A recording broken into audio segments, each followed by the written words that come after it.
இன்றைய முதல் செய்தியாக ஈரோடு மாவட்டத்தில் இருக்கிற செஞ்சிமாடிங்கிற ஒரு கிராமம் சார். அங்கே இருக்கக்கூடிய கிராம மக்கள்லாம் என்ன பண்ணியிருக்காங்கன்னா, சென்னையை நோக்கி படையெடுத்து வந்திருக்காங்க. கிராம மக்கள் வந்துட்டு ஆங்காங்கே ஒவ்வொரு கூட்டமாக பிரிந்து ஒரு 10 பேராக பிரிந்து முதல்வர் வீட்டை முற்றுகையிடுவதற்கு ஆயத்தம் ஆயிருக்காங்க. வழக்கம் போல காவல்துறை அவர்களை எல்லாம் கைது செய்து ஒரு மண்டபத்துக்கு கூட்டிட்டு போயிருக்காங்க. எதற்காக முதல்வர் வீட்டை முற்றுகையிட வந்திருக்காங்கன்னு பார்க்கும்போது, ஆளும் கட்சியைச் சேர்ந்த பிரமுகர் ஒருவர் அந்த ஊரில் இருக்கக்கூடிய விவசாய நிலங்களை எல்லாம் ஆக்கிரமித்து வைத்திருக்கிறார்.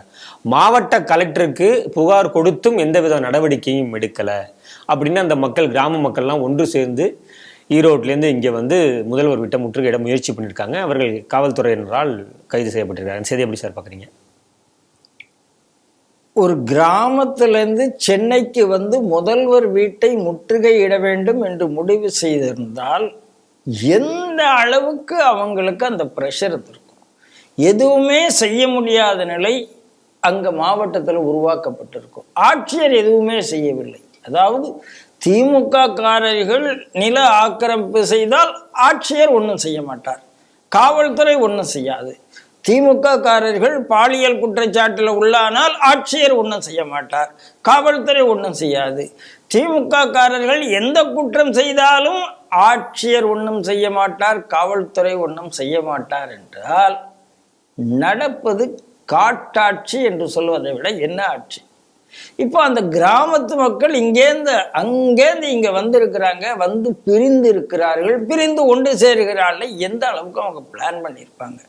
அப்போ முதல்வர் வீட்டை நாம் முற்றுகை விட்டால் அதனுடைய ஆபத்து என்ன? நம்மளை ஜெயிலில் போடுவாங்க, நம்மளை அடிப்பாங்க, நமக்கு லத்தி சார்ஜ் விழலாம், எதுனாலும் விழலாம். தயார் பண்ணி தானே வந்திருப்பாங்க.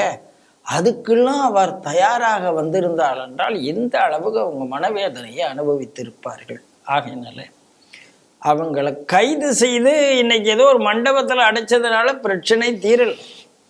இந்த அரசாங்கம்தான் அன்னூர்ல சிப்காட்டுக்காக மொத்தமா நிலத்தை எடுத்து அண்ணாமலை பெரிய ஆர்ப்பாட்டம் பண்ண பிறகுதான் மாத்தினாங்க.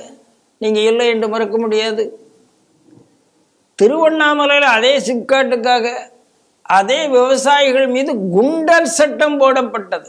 குண்டர் சட்டம் போடப்பட்ட உடனே ஏபாவேல் என்ன பேசினார்னா நமக்கு தெரியும். அதாவது நாக்கில் நரம்பில்லாம பேசினவர்களும் இவர்கள் தான். எந்த விவசாயத்தை இவங்க காப்பாற்றியிருக்காங்கன்னு கேட்டால் எந்த விவசாயத்தையும் இவர்கள் காப்பாற்றவில்லை. அப்போ அங்கேருந்து கிராமத்திலேருந்து மக்கள் வந்து இன்னைக்கு ஆர்ப்பாட்டம் செய்கிறார்கள் என்றால் ஸ்டாலினுக்கு புரிந்து கொள்ள வேண்டும், இது ஒரு கிராமம் இல்லை, தமிழ்நாடு முழுக்க அதிருப்தியாக இருக்கிறது. தமிழ்நாட்டில் விவசாயிகள் அதிருப்தியாக இருக்கிறார்கள், ஆசிரியர்கள் அதிருப்தியாக இருக்கிறார்கள், காவல்துறை அதிருப்தியாக இருக்கிறது. 1000 காமிச்சுக்கிட்டாலும் கூட மருத்துவத்துறை அதிருப்தியாக இருக்கிறது, ஆசிரியர்கள் அரசு ஊழியர்கள் அதிருப்தியாக இருக்கிறார்கள். இதை தாண்டி என்ன பண்ண முடியும் காவல்துறையை வச்சுன்னு ஸ்டாலின் யோசிக்கிறான்னு எனக்கு தெரியல. ஸ்டாலினுக்கு கொஞ்சம் அறிவுக்கண் திறக்க வேண்டும் நினைக்கிறேன். இல்லைன்னா இவர்களுக்கு இந்த விவசாய போராட்டம் எங்கள் ஐயா கண்ணு மாதிரி விவசாயிகள் வந்தால் தான் இவங்க கேட்பாங்கன்னா அந்த மாதிரி விவசாயிகள் சமுதாயத்திலேருந்து வந்தாலும் வந்துருவாங்க, அவ்வளோதான். அது மத்தியில் தான் போகணுமா என்ன? கோபாலபுரத்துக்கு நம்ம இது செனட்டாப் ரோடு பக்கத்தில் வரக்கூடாதுன்னு இருக்கா என்ன? தேனாம்பேட்டைக்கு வரக்கூடாதுன்னு இருக்கா என்ன? ஆகையினால ஸ்டாலினுக்கு இது பெரிய எச்சரிக்கை மணி. தமிழகத்தில் எதிர்கட்சிகள் அவர்களுக்கு ஆதரவாக உடனடியாக களத்தில் இறங்க வேண்டும், அவருடைய பிரச்சனையை தீர்த்து கொடுக்க வேண்டும். அதுதான் என்னுடைய வேண்டும்.